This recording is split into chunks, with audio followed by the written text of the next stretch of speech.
میں آپ کو بتاؤں کہ قرآن مجید کی سب سے پہلی آیت جو نازل ہوئی وہ کون سی آیت تھی؟ اللہ کے نبی صلی اللہ علیہ وسلم کی بعثت ایسے ماحول، ایسے معاشرے میں ہوئی جہاں انسانیت کو لوگ فراموش کر چکے تھے، جہاں پر شراب نوشی عام تھی، جہاں پر ایسے ملک میں اللہ کے نبی صلی اللہ علیہ وسلم کی بعثت ہوئی جہاں پر بچیوں کو زندہ درگور کر دیا جاتا تھا۔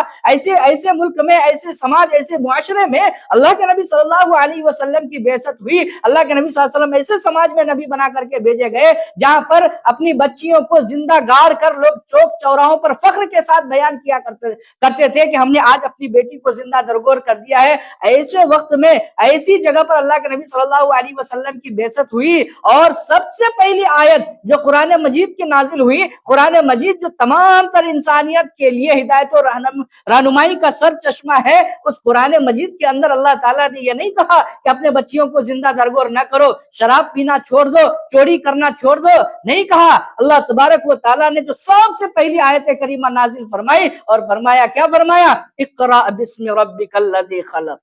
ایجوکیشن، تعلیم، علم حاصل کرو۔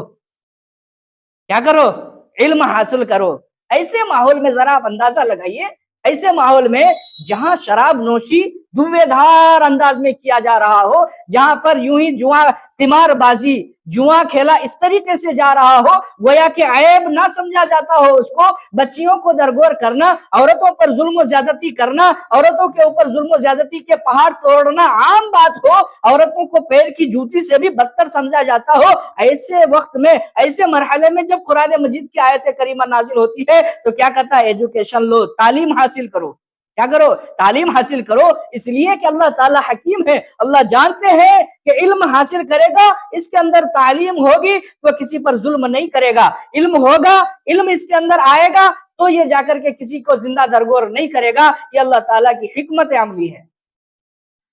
علم کی اہمیت کا اندازہ اس سے لگتا ہے کہ ایسے ماحول میں اللہ نے کیا کہا کہ یہ نہیں کہا کہ شراب مت پیو، جوا مت کھیلو، کسی کے اوپر ظلم و زیادتی نہیں۔ اگر علم ہوگا تو یہ خود سمجھ جائے گا کہ ظلم کسی کے اوپر نہیں کرنا چاہیے، اگر علم اس کے اندر ہوگا یہ خود سمجھ جائے گا کہ کسی کو زندہ درگور کرنے کا حق کسی انسان کو نہیں ہے، اگر اس کے اندر علم ہوگا کہ جس طریقے سے مردوں کو جینے کا حق ہے اسی طریقے سے دنیا کے اندر عورتوں کو بھی جینے کا حق ہے، اگر علم ہوگا تو یہ خود سمجھ جائے گا کہ کسی کے مال پر زیادتی زبردستی قبضہ نہیں کیا جا سکتا ہے، یہ انسانیت نہیں ہے، اگر اس کے اندر علم ہوگا تو آدمی خود بخود سمجھ جائے گا کہ کسی کے حق کو تلف کرنا، کسی کے اوپر زیادتی کرنا، ظلم کرنا، یہ سراسر انسانیت کے خلاف ہے۔